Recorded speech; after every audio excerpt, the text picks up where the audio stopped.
Monsieur Bardella, s'il y a une chose que, en effet, je dois apprécier chez vous, c'est le fait que l'hypocrisie est une couleur qui vous va très bien au teint. Oh là là, mais qu'est-ce qui se passe? C'est la Saint-Bardella ou quoi? La prochaine fois, prévenez-moi au moins que je prépare les pop-corn. Hier soir sur BFM TV, ils ont fait sa fête à notre Jojo national. Mesdames et messieurs, Jordan Bartois de là. Excusez-moi, Jordan Bardé pas là. Non mais attendez, j'arrive pas à le dire, c'est fou ça. Je vais réessayer une dernière fois. Ils ont fait sa fête à Jordan Merdella. Allez vas-y, c'est bon. J'abandonne, j'arrive pas à le dire. Bref, bonjour à tous, j'espère que vous allez bien. Eh oui, faut commencer par la base. Alors aujourd'hui, mesdames et messieurs, vous l'avez compris, on va parler de Jordan Bardella. Effectivement, il y a 2 secondes, je faisais semblant de pas savoir le prononcer, mais t'es con ou c'est ton charisme naturel qui fait effet là? Et comme on va parler de Jordan Bardella aujourd'hui exceptionnellement, je ne le fais jamais, ce n'est pas du tout dans mes habitudes. Mais je vais vous demander d'exploser la barre de like. Oh là là, mais quel jeu de mots exceptionnel. Bardella, barre de like. Non, c'est technique, c'est technique. Mais qu'est-ce que tu veux que je te dise, mon copain? Bah, je touche ma bille en jeu de mots, oui, oui. Bon, et on va commencer directement avec un retour sur terre pour Jordan Bardella. Aïe, aïe, aïe, ça picote. POV,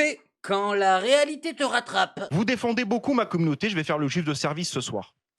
Comme LFI défend beaucoup les musulmans, vous avez pris le contre-pied, vous défendez beaucoup la communauté juive, et justement, il y a ce ping-pong.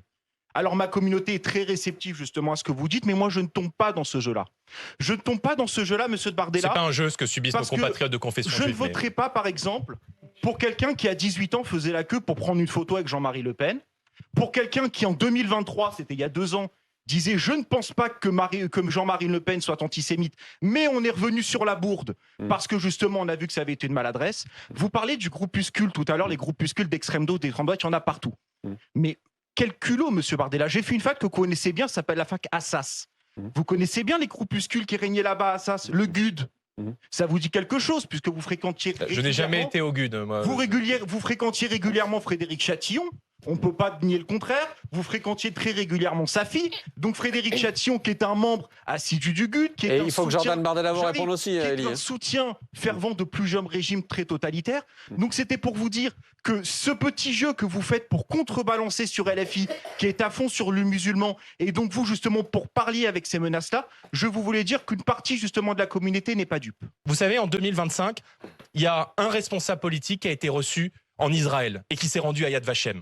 Il est devant vous. Waouh, quel contre-argument, quel contre-argument, non. Ne nous dis pas que t'es monté dans un avion et que t'as voyagé, non, c'est pas possible. Ah mais tu nous as convaincus là, Jordan. Alors ok, t'étais le plus grand fan de Jean-Marie Le Pen, au point de faire la queue pendant des journées entières pour l'apercevoir. Mais d'un autre côté, tu es monté dans un avion, sacré nom d'une pipe. Non, mais la vraie question c'est est-ce qu'un jour on va allumer la télé et on va tomber sur un responsable politique qui aura enfin le respect de ne pas nous prendre pour des idiots. Et quant au macroniste, ou je sais pas trop ce qu'il vote, qui a posé les questions à Jordan Bardella, je tiens juste à lui dire que LFI ne défend pas les musulmans dans notre pays. Voilà, faut arrêter avec cette paranoïa. LFI défend tous les citoyens français. Mais le problème, c'est que vu que dans notre pays, on ne peut pas allumer la télé sans voir les musulmans se faire attaquer, et ben LFI, qui voit cette injustice, est obligé de s'en mêler. Non mais c'est une dinguerie. Vous ne voyez pas que c'est toujours les mêmes personnes qui se font attaquer? Bon, bah alors, c'est normal que ce soit les mêmes qui se fassent défendre. Moi, c'est pareil que LFI. J'aimerais bien ne pas parler du voile tous les jours. Mais le problème est très simple. Nos médias ne savent pas le faire. Donc si nous, à gauche, on n'en parle pas et qu'on les laisse parler, les dégâts qui sont déjà irréversibles seront encore pires. Bon, et maintenant, messieurs, dames, on va changer de sujet. Et on va passer à Mousse.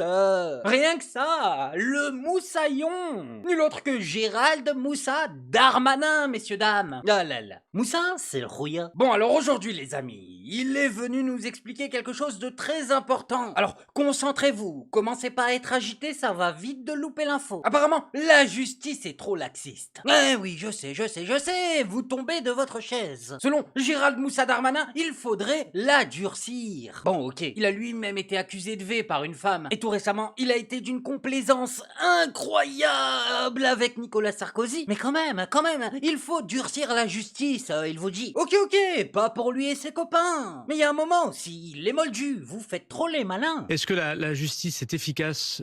Elle l'est en partie, mais elle l'est pas totalement. La moitié des peines de prison prononcées par les tribunaux, les gens ne vont pas une seule journée en prison. Est-ce que c'est efficace de prononcer des peines de prison qu'on ne fait jamais? autant ne pas les prononcer et faire celles que l'on prononce. Et puis, est-ce que c'est utile?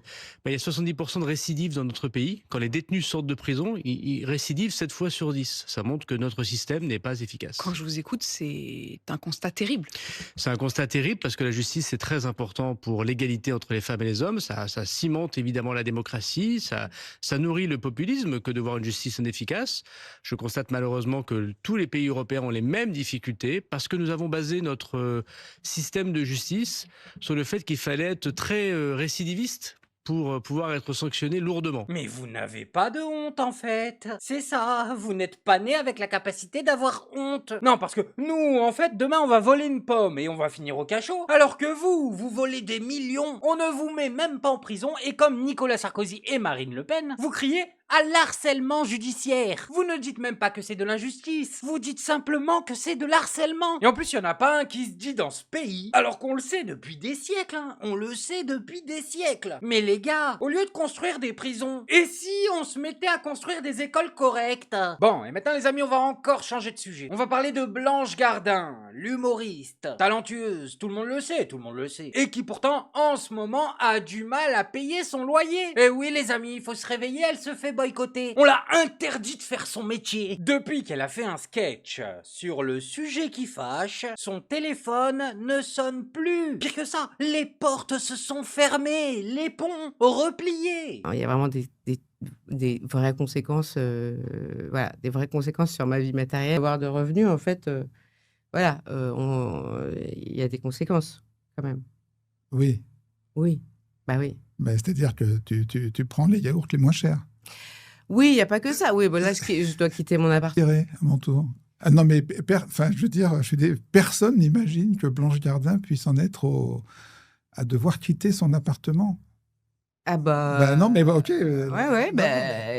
Ça s'appelle être empêché de travailler, en fait. Bah ouais, mais Blanche, tu pensais que Dieudonné, il était en train de faire semblant, là, depuis 20 ans? Bien sûr que oui, les portes allaient se fermer après ton sketch. On te l'a tous dit. On te l'a tous dit. Bienvenue à Tortuga. Il y a plus de filet de sécurité pour toi. Mais je te le dis, Blanche, regarde-moi. Plus de 40 000 abonnés, plus d'1 million de vues par mois. Les marques me fuient comme si j'avais la capacité de faire couler leur boîte. Non mais sérieux, tu vois quelqu'un autour de moi? Y a personne. Je suis tout seul, y a pas de filet. Ah, c'est le prix de la vérité, c'est le prix de la vérité, Blanche. Alors, je compatis, je te soutiens à 100%, mais après ton sketch, c'était sûr et certain que t'allais plus avoir de boulot. T'as plus qu'à attendre 2 ans, avec un peu de chance on fait passer Mélenchon, et l'ambiance risque de se détendre. Bon, pas pour moi, hein, mais pour toi au moins. Bon, et toujours sur le même sujet, sur TBT9. Oh mais ça fait longtemps, commencez pas. Je sais que vous voulez pas voir TPMP, mais oui, on va voir le torse de Cyril. Oh quel homme. Non mais y a qu'un mal alpha pour ouvrir sa chemise comme ça. Bref, ils ont vu le même extrait que nous, et ils ont réagi. Comme quoi, c'est pas 100% comme Dieudonné. Ah bah, Dieudonné c'est Voldemort, hein. Rien que tu prononces son nom, c'est une fin de carrière. Donc vous êtes en train d'avouer que Blanche Gardin a du talent, et on est censé vous remercier parce que Cyril ne parlait pas d'elle à l'époque où vous étiez sur TPMP? Je comprends pas le rapport, là. En tout cas, Gilles Merguez, votre caution gauchiste, qui a un avis plus à droite que les personnes les plus à droite autour de la table, c'est quand même une dinguerie. Ça fait longtemps que j'avais pas vu un extrait de TPMP, et je viens de me rappeler pourquoi. Bon, et maintenant les amis, pour terminer, on va parler d'autre chose. Ces derniers temps, ces dernières semaines, il s'est passé une suite d'événements bien étranges dans notre pays. On a d'abord eu le complément d'enquête sur CNews, qui nous a annoncé, sans aucune surprise, hein, personne n'était surpris, que l'extrême droite de notre pays est favorisée à l'antenne sur CNews. Mais là, chose exceptionnelle, l'Arcom nous dit non. Non, ce n'est pas vrai, CNews ne favorise pas l'extrême droite. Mais comment ça? Mais moi, c'est ma vie, ça. Tu peux pas me mentir, je regarde tous les jours. Qu'est-ce qui se passe? Comment est-ce possible que l'Arcom soit en train de nous mentir? Du coup, après les prises de position de l'Arcom, Libé a enquêté, et comme prévu, CNews est bien orienté. Bonjour à tous et bienvenue ce matin à l'heure des pros jusqu'à 9h30. Bonsoir à tous, bonsoir à toutes, bienvenue dans Punchline. On a regardé 744 heures de CNews. Est-ce que la chaîne favorise vraiment la droite et l'extrême droite? L'Arcom dit que non, Reporters sans frontières dit que oui.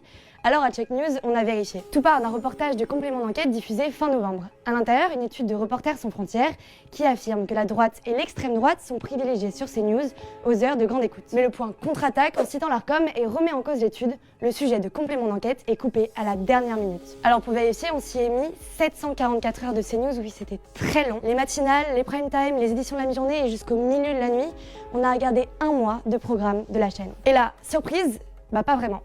En prime time, donc de 7h à 10h et de 18h à 21h, la droite et l'extrême droite écrasent tout. 69% du temps de parole contre seulement 16% pour la gauche. Mais la nuit, quand l'audience s'endort, la gauche remonte à 60%. Autrement dit, quand il y a le plus de téléspectateurs, CNews met bien en avant la droite et l'extrême droite. Et ce n'est pas que lors des prime time, en fait, tout temps d'antenne confondu, le bloc de la droite et de l'extrême droite est privilégié. Son temps d'antenne est de 10 points supérieur à ce qu'il pèse à la vie politique, c'est-à-dire que la droite est surreprésentée par rapport à son nombre d'élus en France. Il y a plus, la chaîne utilise d'autres stratagèmes pour déjouer le pluralisme de l'Arcom.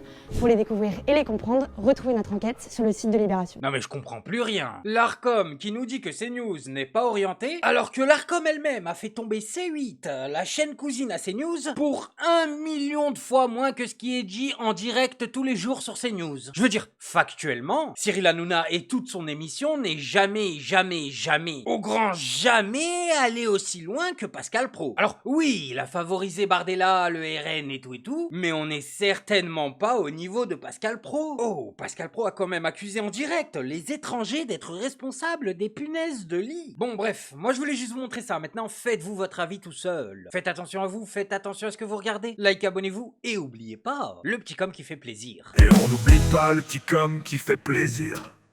Non, le petit com qui fait plaisir. On n'oublie pas le petit com qui fait plaisir. Non, celui-là on l'oublie pas.